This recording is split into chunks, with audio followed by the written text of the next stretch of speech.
You sound really good on that mic. Oh, thanks. Like now that you're back on your normal mic. Right, yep. I can tell. Oh, that's good. You know what I hate about this mic? What? It's like the connection on the back that I use, because I don't use XLR, is micro USB, which is like the worst connector. Yeah, it is. Wow, that's really bad. I didn't know it was that bad. I figured it was a USB-B. Or something. It's so bad on the back. It's terrible. I would prefer it to be USB-B or even just USB-A or USB-C even. It's just, for something that moves around, micro USB is so bad. Yeah, just imagine that Android phones had micro USB things for the longest time. Yeah, and they broke all the time. I don't like it at all. But you sound great back on your normal mic. Oh, thanks. Welcome to Pride and Accomplishment. My name is Jason. And I'm Chris. This is episode 92. It's time. Yes, we've made it to the third annual Chris and Jason talk about how much money they've spent on video games episode. Ugh, third annual. I mean, I think I said it last episode, and you were like, no, this is only 2. And I was like, no, this is 3. We've done it 3. This will be the third time now. It's kind of crazy to think that we have something that we've been doing long enough to have 3 of them, like annually, but it's kind of cool. I know. So we have spent the last hour and a half tirelessly combining and calculating and spreadsheeting and pivot tabling all of these things so that we can talk with you for the next little while about our good and bad choices with video games over the past year. It's always a process to do this, just because of how many different avenues you can buy video games now, how many different ways you can pay for everything now. Like, we have to scour our PayPal account, our credit card account, our gift cards we've purchased. Like, it's just, we have to go look everywhere, and like, a lot of times they overlap. So if I buy something on Steam, it also shows up on my PayPal, but it also shows up on my credit card. So it's like a lot of deduplication, and it's always fun to go back and look for stuff. But it is a lot of like just crunching everything all together. I do want to start with the rules. We always start with the rules. Oh, yes. What are the rules? What we include and what we don't include. So our primary thing that we add up is our PC gaming kind of thing, right? So everything that is related to PC gaming. However, we don't include peripherals. We don't include like donations or subscriptions to entertainment-related PC gaming. So for me, that would be like Twitch and Patreon. I consider that like different. I don't know how much of that you do, but I know I do a lot of it. So we don't include that. We don't include any merchandise. So if I were to have maybe potentially bought Guild Wars 2 statues and or t-shirts, that's not included. Non-game specific subscriptions like Discord Nitro, which I think we both tried this year, are not included in like the total, but we may talk about them, but they're not going to be included. And then we don't include gifts that may be a PC game for other people. So I know I bought a Guild Wars 2, some stuff for Guild Wars 2 for someone else this year. That's a gift. It's not for me. It's not, what I would have spent. It was a gift for someone else. So that kind of stuff is not included in our total either. Did I cover it all? I think so. Yeah. On the gift thing, I have one clarification though. What if I got a gift for you, Jason? Ooh. I guess we could talk about it, but I would generally not include that. Oh, all right. Well, then I may need to update a total here and there. I mean, I don't know that. I don't know. How much did you buy for me this year? I guess we'll find out. We'll talk about it when we get there. Okay, I'm ready to get started. Let's go. All right. Let's dive in. So our first category that we always start with is our spending on Steam. So Steam, of course, is the primary way that I think both of us buy PC games, and we redeem as many things as we can through Steam. This year, I will say that I definitely experienced the Steam Deck effect in my Steam totals. Yeah, it's working. I think we've said this on a couple of previous episodes that like it's very obvious what Steam is doing here, what Valve is doing here, and it worked on you. It absolutely did. So I guess I'll jump right in. My total this year for Steam was $562.93. ish, I think. I mean, these are all subject to a little bit of missed data entry. But $562, my last year total and the year before were both in the 300s. So I have an additional $200 on Steam games this year compared to previous years. Yeah, and I mean, if you look through the list, and we'll talk about some of the specifics in the list, it's very clear that a lot of your purchases were directly targeted at the Steam Deck. I think I was a little high this year, but I think it's high because some of the categories or some of the games that I purchased would have been purchased in other categories, and maybe we'll talk about those in a second. But I was at $447 and some odd cents for the year on Steam. Which again, I think I don't have my previous numbers in front of me, but I think it is higher. It was $335. Okay, so yeah, definitely higher. But again, I think it's because things like Call of Duty Modern Warfare 2, which I would have previously, the Black Ops 4 or Vanguard, I would have purchased through Blizzard or Battle.net, was on Steam this year. So it kind of boosted my Steam number. I would say a little bit of my purchases were driven by the Steam Deck, but not in the same magnitude of as you. You also played your Steam Deck a lot more than I did. Yes, I mean, we talked about the Steam Replay last episode and last year, but my Steam Replay was much more like Steam Deck heavy, and I was really looking for those games that would kind of shine on the Steam Deck. A couple of highlights for me were Children of Morta. I talked about buying Children of Morta on the Steam Deck.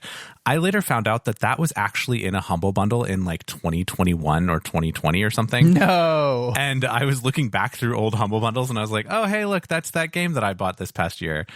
So that was a miss on my part for not having redeemed it soon enough, I guess. But live and learn. It was only $11, so it wasn't like a big swing here.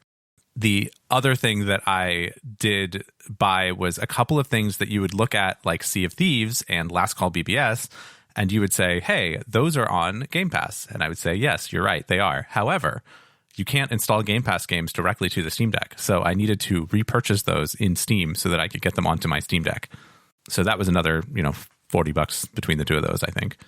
Yeah, and that was particularly important because you were in a not perfect internet situation. I would say that the Xbox Game Pass cloud gaming thing is a pretty decent experience in the right place, in your home, on bed, in your bed. But if you're on a plane or if you're traveling and you don't have a stable internet connection while you're moving around, or those purchases are really easy to make for the Steam Deck, even when they're on Game Pass. Something else I want to point out, a Jackbox Party Pack came out this year, and, go listen to the Jackbox, I'm the Jackbox Guy episode somewhere back there. So I was obligated to purchase it, of course. So that's on my list. I always like to talk about the regrets of the year, and I would say Steam contains probably the largest regretful purchases. Which I think, Chris, maybe you and I will both agree Destiny 2 The Witch Queen is probably a regretful purchase this year. I bought the highest edition, as I always do, so that's $85 right there.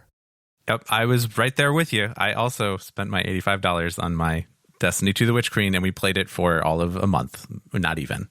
This is really good to do, though, because the Destiny 2 Lightfall comes out in a couple of months. Next month, maybe, actually. Yep.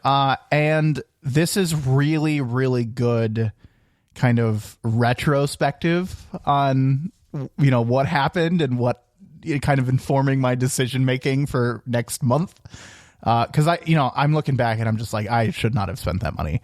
And it'll make not buying Lightfall, even though it looks super cool, it will make not buying Lightfall a lot easier. I am going to institute for Destiny 2 this year wait a long time and see. I know we said first sale last time or whatever we said, and we didn't wait that long, I don't think. But this is going to be wait until you get some reviews, wait until you have lots of articles that say, hey, Destiny 2 is good now and approachable, because I feel like there was like one of those last time, and it was a lie. But Destiny 2 is inscrutable in terms of like understanding what is going on most of the time. And so until I see somebody that like is playing like on a stream or something that like shows me that I will understand and enjoy and want to grind for things in Destiny 2, there is no reason for us to buy that game. Kind of like how I treated World of Warcraft this year, and it worked out really well. We'll get there in a couple minutes, I'm sure. Yes, exactly. And the other thing is we are still playing World of Warcraft, so as long as that's happening, we definitely should not jump into another live service game because that would be a bad choice. Yeah, totally. The other super regretful purchase I have this year, and you will all understand as soon as I say it, is Lost Ark. I bought the Super Duper Founders Edition for Lost Ark, and I will maintain that I really enjoyed the story and the gameplay of Lost Ark. I really did. I think it's a good foundation of a game. Its monetization and its gear grind is just doesn't feel good, and I fell off that bandwagon really fast once I got to kind of the end of the story and got to the gear grind part of it. Whereas, again, we'll talk about maybe World of Warcraft in a little bit, but like totally different feeling. So a little bit of a regretful purchase. I still maintain that I don't think I would have changed my decision as Lost Ark was coming out. I thought I was pretty well informed on it. And I really probably just needed to experience it to decide what I decided. But that was $100. I mean, I bought the highest level and I played it for, I don't know, maybe 50 to 100 hours, somewhere in there. But it was, if I looked back, I probably should have bought the lower edition of the Founders. You live and you learn. For those keeping track at home, my Dota 2 index this year was $237.27, which is actually a little higher than 2022. Not that you would know it from the hours played, but I did do a couple things like buy a year of Dota Plus to not have to worry about it between the two battle passes, because I always like to have Dota Plus. Should I have gone month to month? Probably, but it's okay.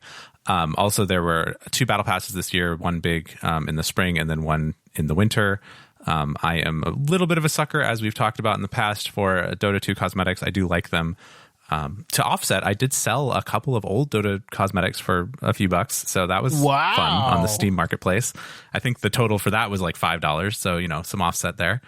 Wow, I'm impressed with that. Yeah. I mean, it's interesting because you get all these duplicates and things, and then they become valuable over time for the right buyer. So it's kind of fun to throw something out there and see kind of how it goes and see if it sells, which sometimes it does. At this point, I'll also point out my gift purchase that I had for Jason, which was Across the Obelisk. So I bought that game for both of us, and it was $15. So not a big swing, but it was $15 for me and then another $15 to send to you. We should play that again. We should. It was a really fun game. It was, actually. I'd be down to play that again. I totally forgot about that game. Yep, we should definitely play it again. Okay, quick repeat. Not exact number. I'm at about $450 with Steam. Chris is closer to $560. He is much lower than me in other categories, though. A little spoiler alert for everyone. Yes, indeed. Our next major category is it's been a staple for both Chris and I for a very, very long time at this point.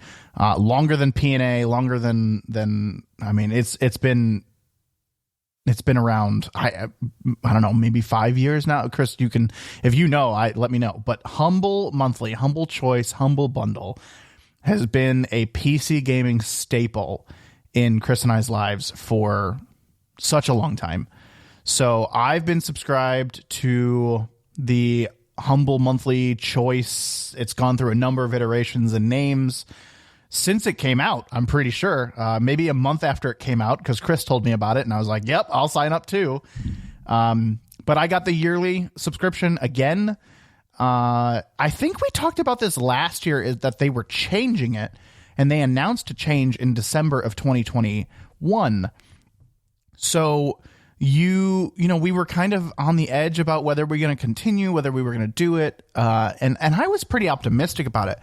I would say for the price I'm paying, which is like roughly $10, $12 a month, I think the value is there.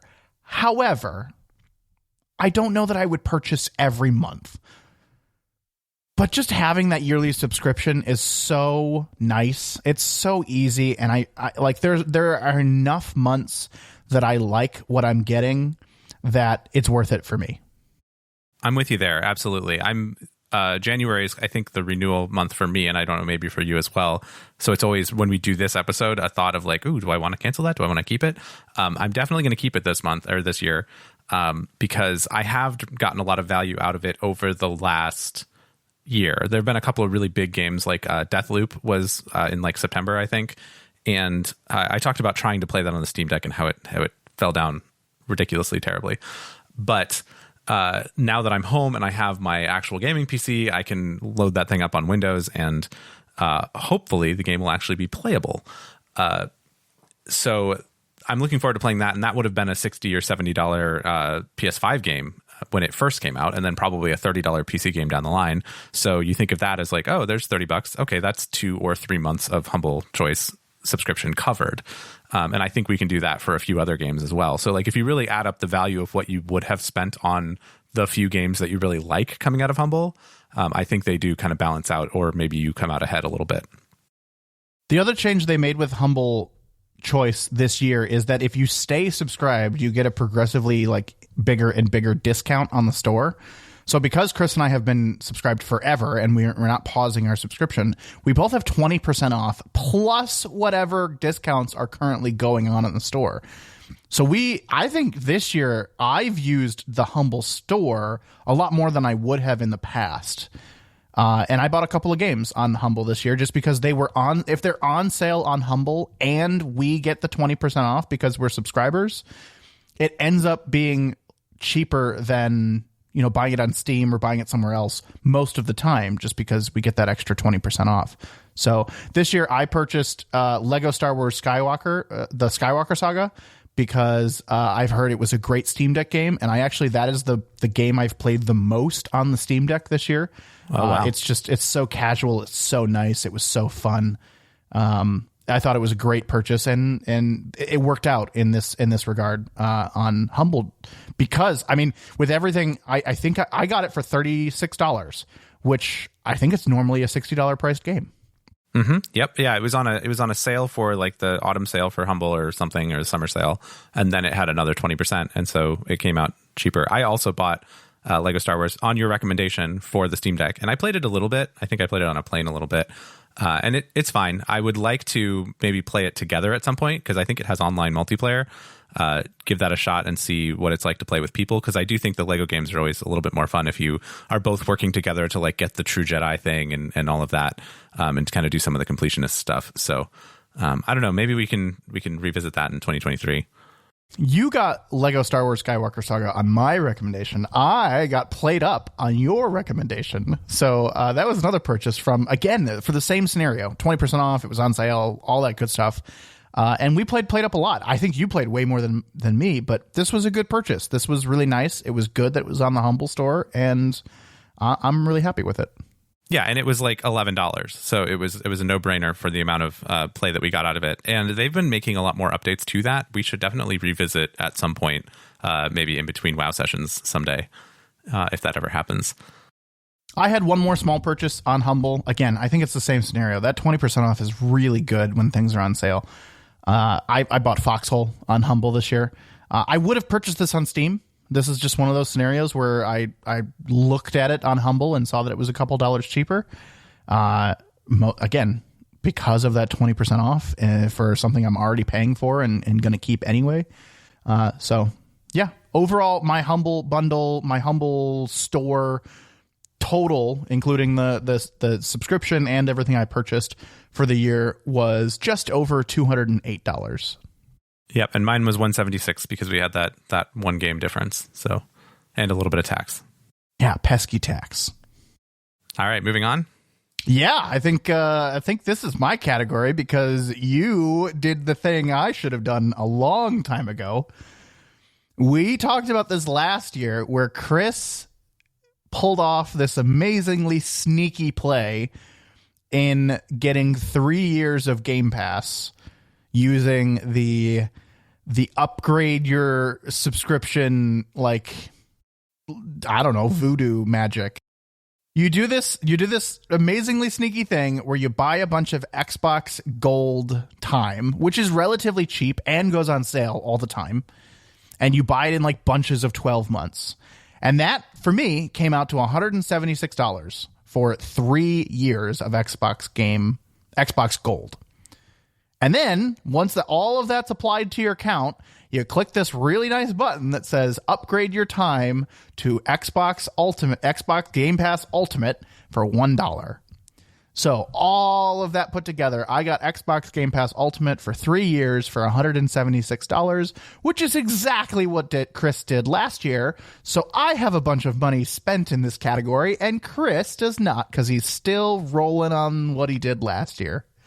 Yep, exactly. So my Microsoft balance is $0, and Jason's is more than zero. Yeah, so I didn't do this until April. So I have a couple of months where I actually paid for a PC Game Pass, and then I did this upgrade. So total for the year, I'm at $229.81. But both of our Microsoft categories for Game Pass next year will be zero, and it will be zero for 3 years. So I'm happy we did this. I should have listened to you and did this forever ago. But it was the right call, and I'm very happy I did it. And I still use Game Pass regularly. I still go and download games. It continues to be the best deal in gaming. They are making it better. They improve it. They just keep adding games. We talked about them removing a couple games, but none of them have been too impactful yet. I still highly recommend Game Pass. I still highly recommend PC Game Pass, and I highly recommend, if it's still available, using this method to get a bunch of time.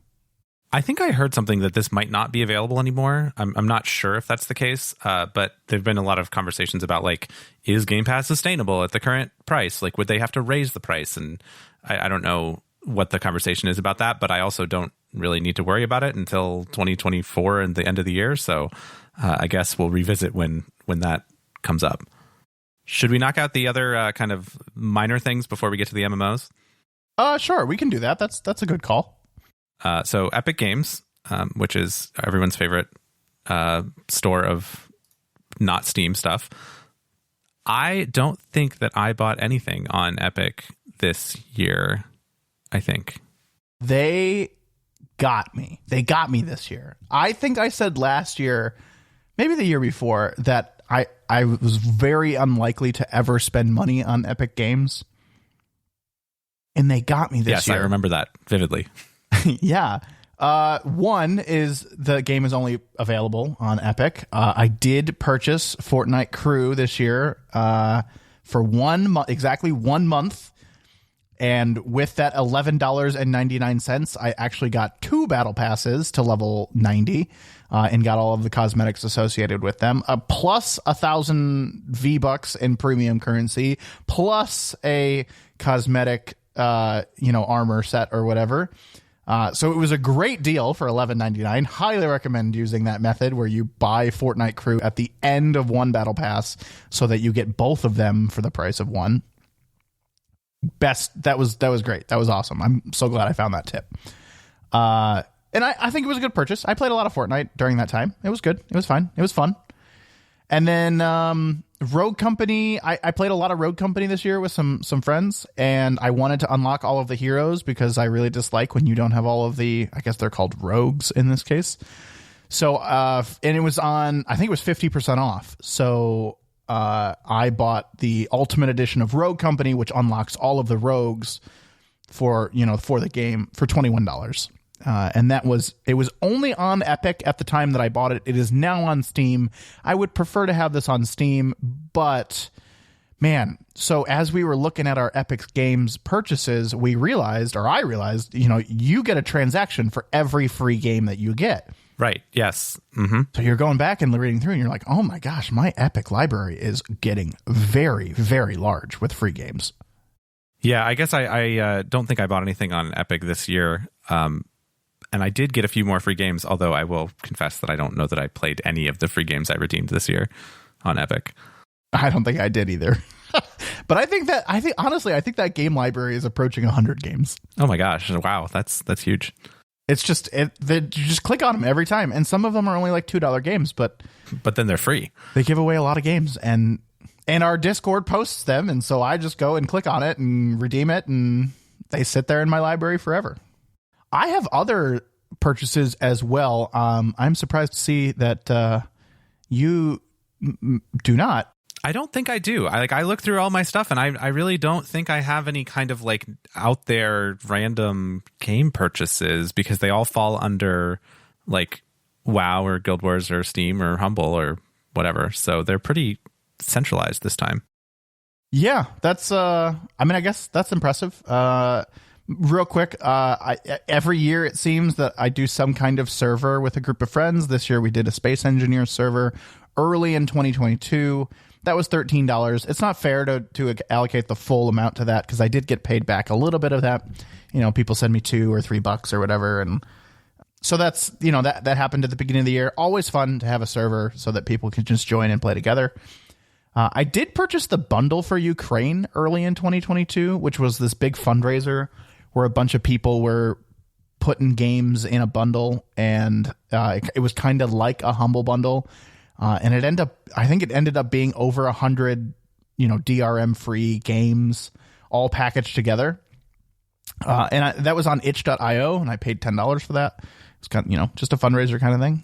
But I did get a ton of games out of it. I didn't play a single one of them, but it was a feel good purchase, I guess. And then for the final time, I did subscribe to EA Play Pro for the year in early 2022. So that will expire here really soon, and I do not plan on renewing it. Wow. I remember last year we had this conversation, and I hadn't had it for the year, and you did, and you were justifying it, and I didn't understand why. So last year in 2021, which, whatever, I think I played 2 EA games, which, again, if you play the EA game as soon as it comes out, you're essentially allocating a full purchase to that, and it would pay for the yearly $100 fee that I was paying. This year, I played a little bit of Battlefield 2042. I downloaded it, I played it. Oh yeah, mm-hmm. And I guess that would have been a $60 purchase. So you take $100 minus $60 that I would have spent. I don't think there's another game. I genuinely can't think of another EA game I played this year, and I didn't play Battlefield 2042 for very long. So I'm not planning on renewing it. I think if I want to play the new Jedi Survivor that's coming out next year, mm-hmm. and there's something else that I'm interested in, I may subscribe later in the year to get those together. Because you would, for $100 you could play whatever you want. The other side of it is I now have a lot of this included in Game Pass Ultimate. Oh, that's right. Yes, because the lower level of EA Play is included in Game Pass Ultimate. So, as things come out of EA Play Pro and go into EA Play, which is, the cheaper one, that might be good enough for me. So, I'm off this bandwagon. I really think that EA Play Pro is a great subscription for people that use it. But I'm just not there anymore. Yeah, that's a good point about EA Play versus EA Play Pro, because eventually that Star Wars game will come to EA Play, I think, right? I mean, it'll be like 6 months or whatever, but it will come there. Yeah. Yeah, it comes 6 months, 6 to 12 months usually is what I see. And essentially when it goes on its first big sale, when it drops from a $60 to a $40 game or something like that, they tend to take it from EA Play Pro to EA Play. And, obviously I'm not hard pressed to play the single player games right away because I still haven't played God of War. But Battlefield 2042, I did want to be a part of the hype. I really was excited about that game. It has improved a lot, so I might go back and try it just before my subscription ends. Full circle. Just to see if I like it or not. Because I think you can buy it real cheap right now. So I would just buy it. I'd buy it for $10 or $15 or whatever. I just don't think that the $100 a year subscription is right anymore. That's good. That's a good kind of retrospective. And I would have never caught it had we not done this episode. Love it. That's great. All right, Chris, take us into the big categories. Okay, so we have the MMOs, the massively multiplayer online role-playing games, MMORPGs. Here we go. If you're with us this far, you probably already know this, but we both enjoy our MMOs, and the two major ones that we play are Guild Wars 2 and World of Warcraft. Which one do you want to start with? Let's start with Guild Wars 2. Okay. Because this isn't a World of Warcraft podcast. No, it is not. I am almost ashamed of the purchases in Guild Wars 2 this year. Really? Yeah. I'm surprised to hear that, because you were all over Guild Wars in the first half of the year. I was. I really, really enjoyed it. The latter half of 21 and the first half of 22, I was really into Guild Wars 2. I would say it's about $100 more than I want it to be looking back. Okay. In the end, I purchased $316 of premium currency of the gems in Guild Wars 2. I bought a lot of quality of life things.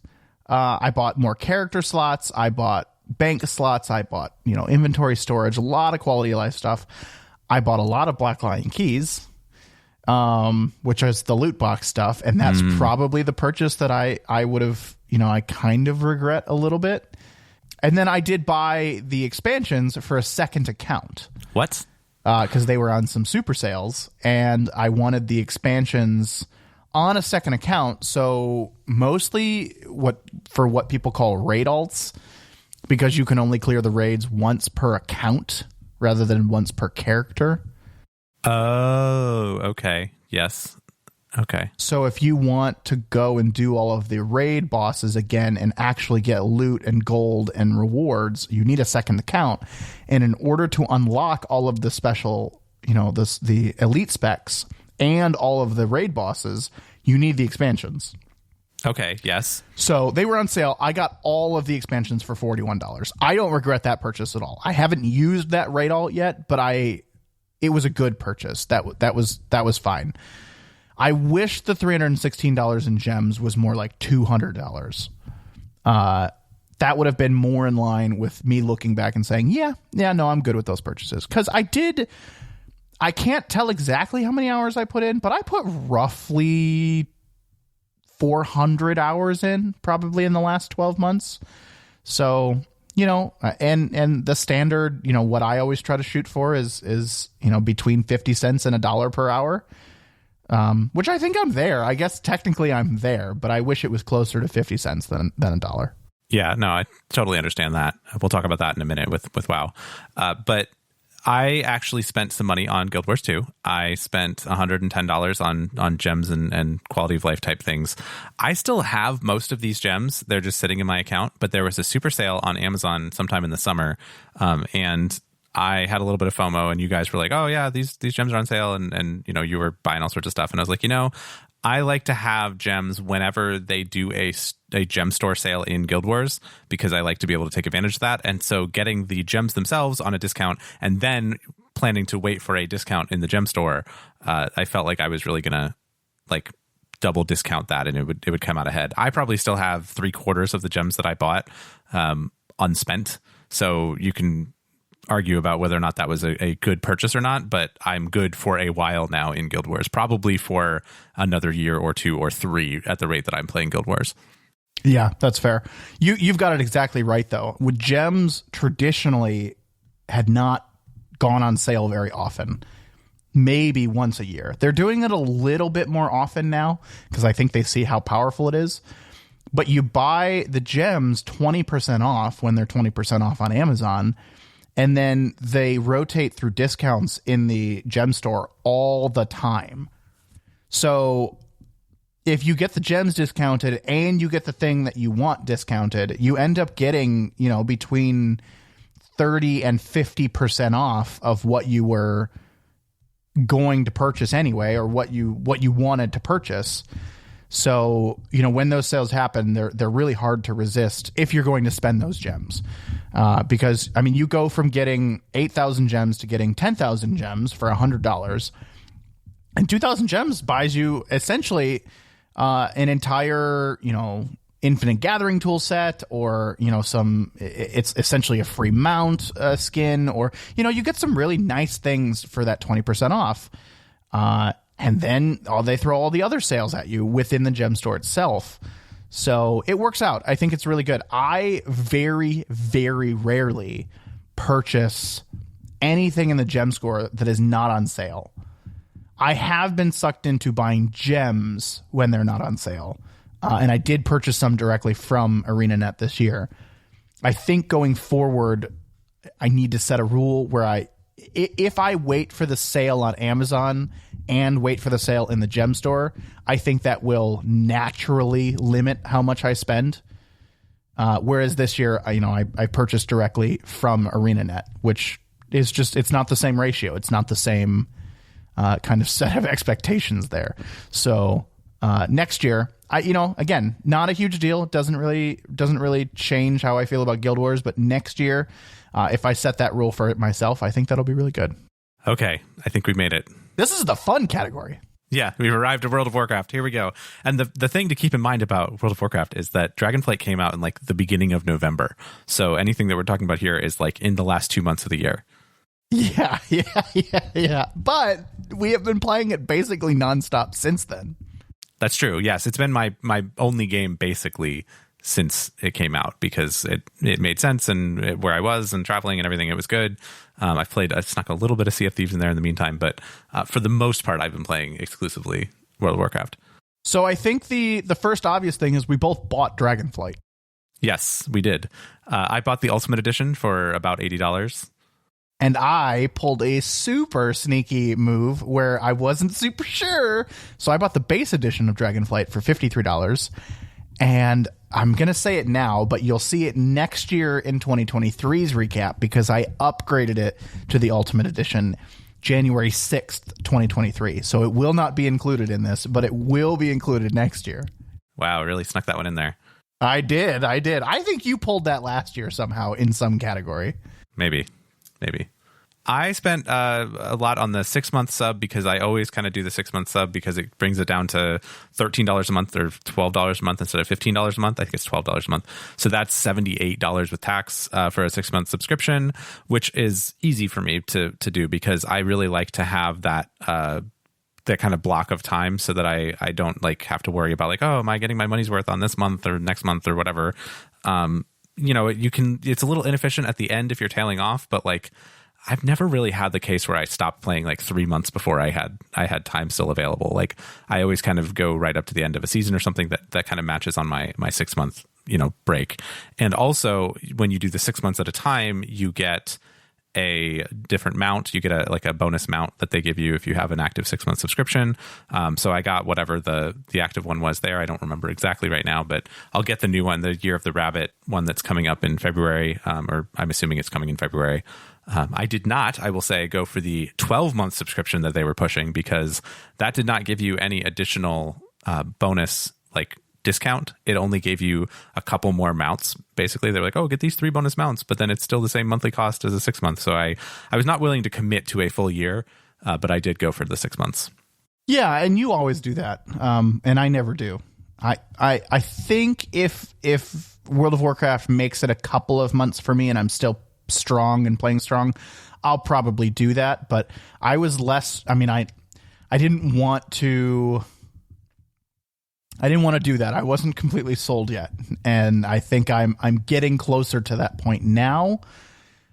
There's kind of one last test for me to see whether I stick with it long term or not. So I only bought 1 month of subscription. It's basically $16 with tax. So my total for World of Warcraft is basically $70 for 2022.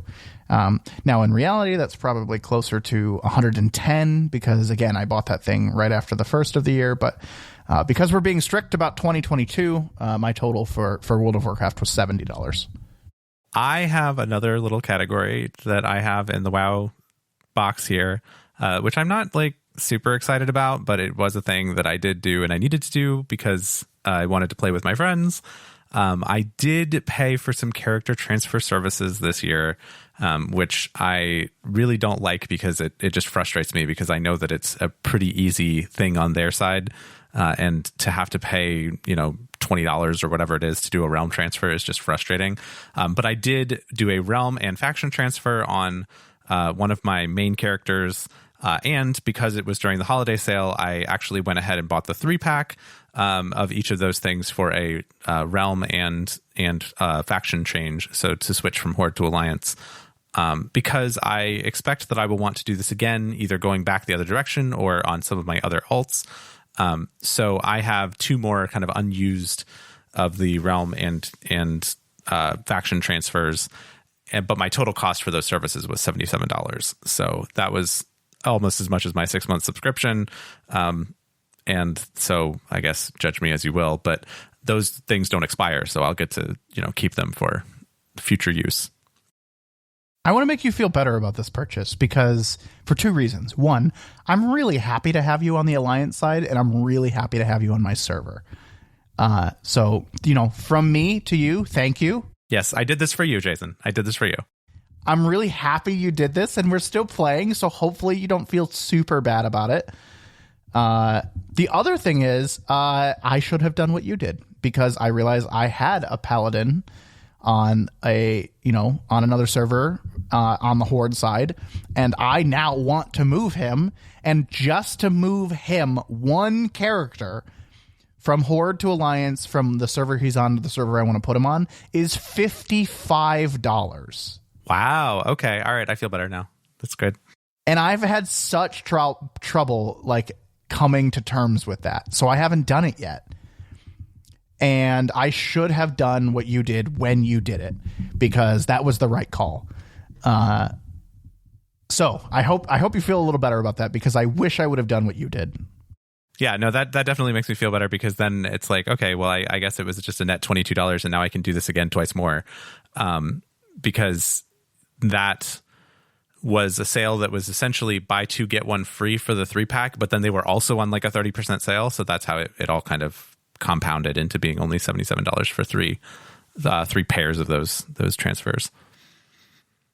Well, thanks for cheering me up on that. That's good because I was, looking at that and thinking about how it's basically just one database query that they run, or 2 database queries they run, and charge you $100 to do it is really frustrating. I also paid for Wowhead for a year because I really cannot stand the video ads on Wowhead, and I use Wowhead a lot to search out quest things and kind of get news about World of Warcraft. So basically, whenever I'm playing it, I will buy it for a year because it's only $9 for a full year, and it's I don't know, $2 a month or something. So it's if I'm going to use this thing for 4 months, 5 months, then it makes sense to just buy it for the year. So that's a $9 cost that I am fine with. I'm getting really, really close to start finding the services that I want to pay for and have a subscription to in the WoW world, right? Because we did the Guild Wars 2 efficiency subscription for a while, and that's between $12 and I don't know $20 a year or whatever you pay for it. You've recommended the Wowhead one to me, again and again every time you play. There's also an Icy Veins one. There's also a Raider IO one. There's also an LFUI one. There's a lot of really tiny subscriptions that you can kind of add on to the tools that you use regularly in WoW. And I am starting to kind of figure out which ones I may want to go after. I have not done any of them yet. I think I use Wowhead a tiny bit less than you do. And I have an ad blocker running and I don't feel bad about it. So not a huge deal there for me, but if I continue to use Wowhead, and Icy Veins is the other one I use a lot of, I may decide to throw them a couple bucks just because it's the right thing to do. Haven't done it yet. Okay, well, that's fair. I don't know. I sometimes run an ad blocker, but sometimes I don't, and sometimes it works and sometimes it doesn't, and it's just easier to just pay the money for me for this. Yeah, $9 is, I mean, it's also like supporting something that you use, right? Regardless of ads. So I agree with you there. I just haven't gotten there yet. So what does that put you at for all of World of Warcraft for 2022?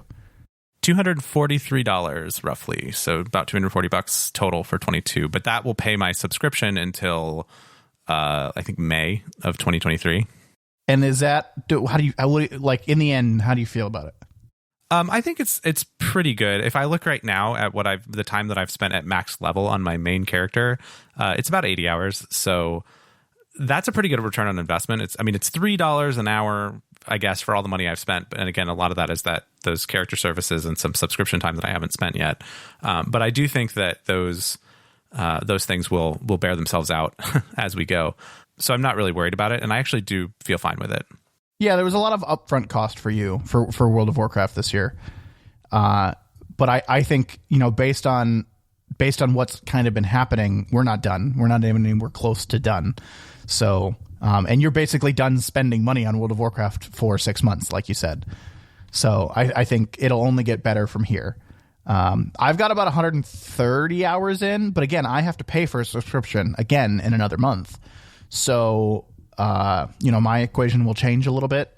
And I think both of us, by the time we kind of get done with this, ebb and flow of World of Warcraft, which may never come down for, quite a while.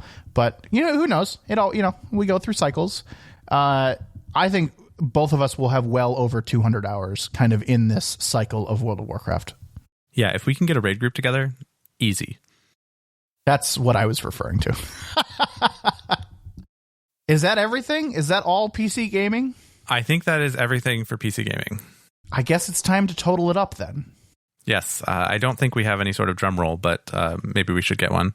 Maybe. We have our 2020, our 2021, and obviously our 2022 numbers totaled at the end here. I guess I will just start by giving my number. As you can tell from my hesitation, I am not super happy with it, but it's not a huge deal. Just for context here, my 2020 number was $1,066. My 2021 number total was $1,263.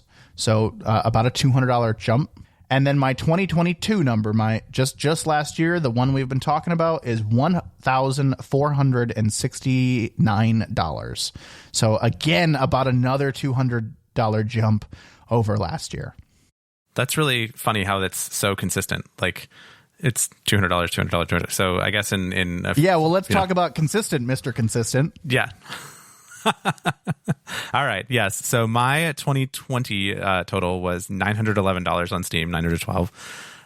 My 2021 was $1,047. And my 2022, the one we've just been talking about, was $1,092.66. So all of those are within $200 of each other total, and it's about $50 more than last year for this year for PC. So very consistent. I would say that's kind of in the noise, and I think I'm okay with that. I think it's about, it's staying on track. Do you plan this, or does it just work out? It just happens. I mean, I really wasn't sticking to a budget. I wasn't like looking at these things and saying, "Ooh, I gotta get within $50." Like it just happens. Yeah, it's very impressive to me how consistent you have been. I don't really look at it either. The only time I kind of add it up here is at the end of the year. Again, and I evaluate purchases kind of as I'm making them. So, it's never an overall budget. It's a kind of a budget in the moment, if you can call it that, really. So I guess looking at the end of the year, it's a little higher than I want, but I've already talked about the purchases that I kind of regret throughout the year. And if you take those away, I'm right around that 1,100 mark, which is where I'd rather be. Speaking of budgets, the thing that brings to mind to me is that we have had the conversation several times over the course of the year that we will not buy something because we have to account for it on this episode. Yes. Yes. This is the the peer pressure or the check at the end. You're like, I don't want to purchase this because then I'm going to have to report on it. Exactly. So I think that this exercise has been healthy for both of us to maybe smooth out some impulse purchases. Yeah, when you know you're going to look at it, like you know you're going to look at them at the end of the year and share it with everyone else. Ooh, that changes the equation quite a bit. We always have an extra category here, the kind of the below the line purchases. And this has to do with hardware or non-PC gaming. Last year, both Chris and I bought a PS5, and that's kind of where this category started from, and we wanted to separate it out from PC gaming. This year, both of us bought a Steam Deck. So while that is kind of PC gaming, we did want to put it in the hardware section just because it's not, we don't talk about peripherals. We don't talk about, if we were to buy a new actual gaming rig, we wouldn't put that in the total. But it belongs somewhere, and we like to talk about it and total it up somewhere. So we kind of put it below the line here. I think we both bought the exact same Steam Deck because we have the exact same price. Mm-hmm. It was the Steam Deck 512 gigabyte. We talked a couple episodes about it, so go back and listen to those if you're interested in what we bought and what we think of it. But that was $686.19. Yes, and that for me was an absolute great purchase, right? It was a great idea. I really used it a lot over the summer. I used it a lot while I was traveling. It was really nice to have kind of a portable PC gaming option. And I've also rediscovered a few games that I, maybe otherwise wouldn't have sat down and played because I could play them on a handheld. I would say my Steam Deck is still in process of delivering value. I would like to use it more, but and I still see value in it as opposed to like the Switch where I'm just basically done with it. The Steam Deck is one of those things that I still bring on every trip with me. Whether I play it or not, still kind of up in the air, but I definitely bring it on every trip I go on. Speaking of the Switch, I actually spent about $80 on Switch games this year, early in the year. I bought Super Mario 3D World and Mario Kart 8 Deluxe because I wanted to have those and I was going on a trip or something was happening, and I picked those up because I was going somewhere and wanted more Switch games to play. Mario Kart 8 Deluxe is the only reason for the Switch to exist, in my opinion, so good on you there. The only other purchase on Switch that tempts me is the DLC for Mario Kart 8 Deluxe, so I'm surprised it's not on your list. I've never played Super Mario 3D World. Actually, it is. Oh, or did we forget to put that on there? I did forget to put it on there. I did buy that DLC, but I think I did it with eShop credits, which is why it didn't show up in any of my accounting, because I certainly did not log on to my Nintendo account to look at things because I don't even know how to do that. It's a great purchase. If I even knew where my Switch was, I would have purchased it already. Anyway, so I guess there's another $25 or something that goes onto my my account. This happened to us last year too, because I had a footnote that said like plus or minus $25 to $50 in the notes from last year.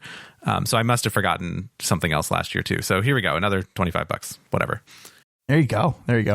I have one that was a little bit. I kind of waffled on whether this was a peripheral and shouldn't be counted or whether it should be, but I'm going to go ahead and say it. I did buy right at the beginning of the year a 2 terabyte SSD for my PS5 to expand the storage. So that's the NVMe super fast storage so that you can play PS5 games off of the expansion storage. This was because I was playing a lot of PS5 games at the beginning of the year, and a lot of games were coming out. So Horizon Forbidden West and Gran Turismo 7 both came out in the first quarter, and I have them both, and I installed them both to the internal hard drive. I think I got them both by download. So, a whole bunch of storage space used.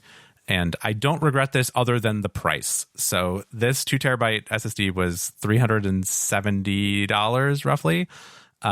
Now, if you were going to buy the same thing today, it would be $270.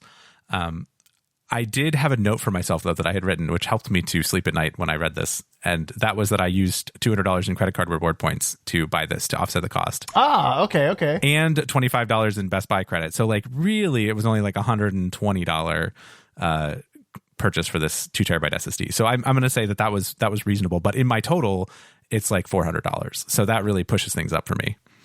Yeah, this is a surprising purchase that you made to me.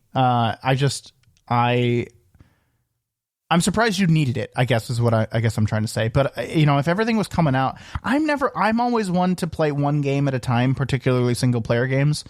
So I would install something and then uninstall something to install something else. Having a bunch of stuff installed all at the same time on my PS5 just doesn't really ring for me. But you're right, you were playing it a lot more than I was, or am. And you investing this money into your PS5 makes sense to me. I just, in general, am surprised by the need for more space on the PS5. I also have an active PlayStation Plus subscription and get the games most of the time. So I have a lot more games installed, I think, than you do, just in general. And like some of them are waiting in the wings to play. And I really don't like having to wait the like half hour for the games to download and install and do whatever they do. It's gotten a lot better on the PS5, I will say, than it was on the PS4. But maybe I'm just still kind of trained from the PS4 to want to have everything installed ahead of time. My PlayStation Plus subscription expired at the end of 2022. I must have paid for it in December of 2021. For like 1 year or something like that. Or you know what? I think someone gave it to me as a gift. It was like a Christmas gift with my PS5, something like that. Because I didn't pay for it, or I don't have any charges for it. I never used it. I honestly, for the last couple of months, I've forgotten to redeem the PlayStation Plus games. It just wasn't on my list. I really don't log on to my PS5 much. The only thing I purchased for my PS5 in 2022 was God of War Ragnarok, which I will never regret purchasing, but I haven't played it yet, and I really, really want to, and I really want to get around to it, but it's just not happening right now. So, PlayStation Plus subscription just doesn't matter to me. Anything multiplayer that I'm going to need I'm going to play on my PC. I really have this PlayStation 5 for PlayStation 5 exclusives, and that's about it. So I don't think I'll ever resubscribe to PlayStation Plus.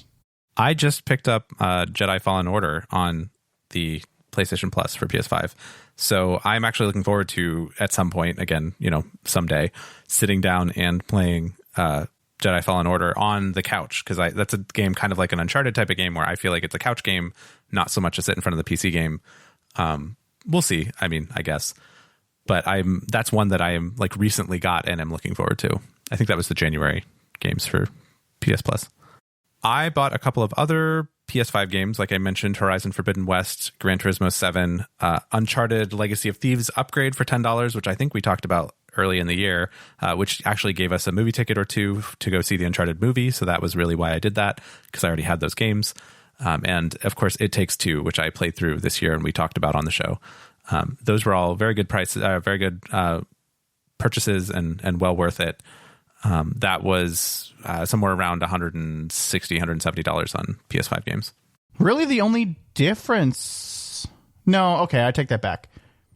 I mean, you definitely spend more in this category than I do. My only two in this category is Steam Deck and God of War. My total for essentially what we're calling the hardware and PlayStation category, which I guess is hardware, PlayStation. Well, hardware and console category maybe is more accurate. Because you include fair. Some Nintendo stuff here too. My total is $771, and basically that's the Steam Deck, right? That's where it comes from. We always generally have one big purchase in this area, whether it be a console itself or some big upgrade to a console we already own or something like that. So not surprised by this. This is fine. Generally it's the second category for me, and last year it was the PS5. This year's the Steam Deck. Who knows? Maybe next year it'll be something VR related. Ooh boy. Okay. PSVR 2 does come out in 2023. My total here was about $1,300, which was mostly the Steam Deck and that SSD. Like I mentioned, those were $1,000 on their own. So, depending on how you account that, it would be less or whatever. But I'm fine with this. It was more than I would have expected, but the Steam Deck was a slam dunk purchase for me. And then that storage expansion, like I said, I got it mostly with credit card points and stuff, so it wasn't a big hit, and that's fine. I don't like to add these two categories together because I see them as kind of different purchases or different kind of realms of the world. But if you were to add everything that I had mentioned today together, I'm at like $2,240 for the year. Yep, and mine is closer to $2,400 because of all those other things. So I think, again, we say this every year and it still rings true. This is a hobby for both of us. This is a thing that we do for fun. We understand that this is a lot of money and your mileage may vary, but it's not not something that we're doing irresponsibly, I would say, but it is good for us to look back and kind of hold up a mirror for some of these things. Chris and I recognize that, we are privileged to have this opportunity to spend this kind of money on a hobby that we both really enjoy. And not everyone may be able to do that. And that's, that's okay. If you'd like to kind of get your PC gaming life started for a much lower price, Chris and I are great at deal finding, and we're happy to help people. Join our Discord, get those free games. It is entirely possible to be an extreme PC gamer for much lower cost. And we would love to hear about people that rock that side of the world as well. So just because we spend this money doesn't make us it certainly doesn't make us better at the video games. I can tell you that. That is for sure. If anything, it probably makes us worse. So this is really just an accounting of our year. It's a lot. It's for us to look back and kind of, be retrospective about our year. But I think it's also informative to other people about what we find valuable and what we kind of find regretful, and how we plan to spend our next year. I know that in the past couple of years, we've had a couple of friends that have gone and done this exercise as well. And I love to hear what other people are spending and what other people are kind of valuing with their gaming time and money. So if you are interested in doing that, we would absolutely love to hear from you. Yeah. And you know how to get to us.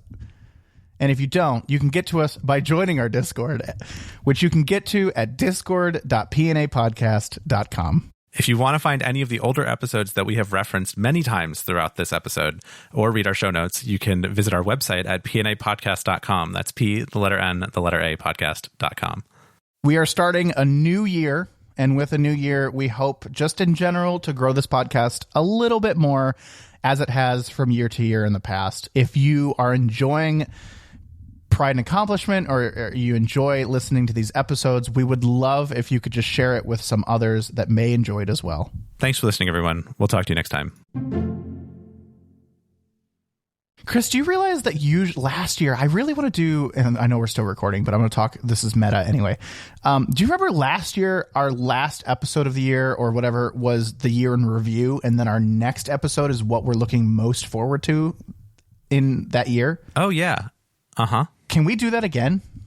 We should absolutely do that again. Yes. Next time this is really easy for coming up with topics. We should talk about what we're looking forward to in 2023. Yes. I kind of remembered that as we were kind of putting this episode together. And I was just like, that was really fun, because if you go back and listen to what I was looking forward to in 2023, or sorry, if you go back and listen to what I was looking forward to in 2022, I don't know that any of it panned out. Yeah, where was World of Warcraft on your 2022 list? Nowhere on the list, although it didn't really happen until the end. So fair enough. Yeah, let's do that. That's a great idea for next time.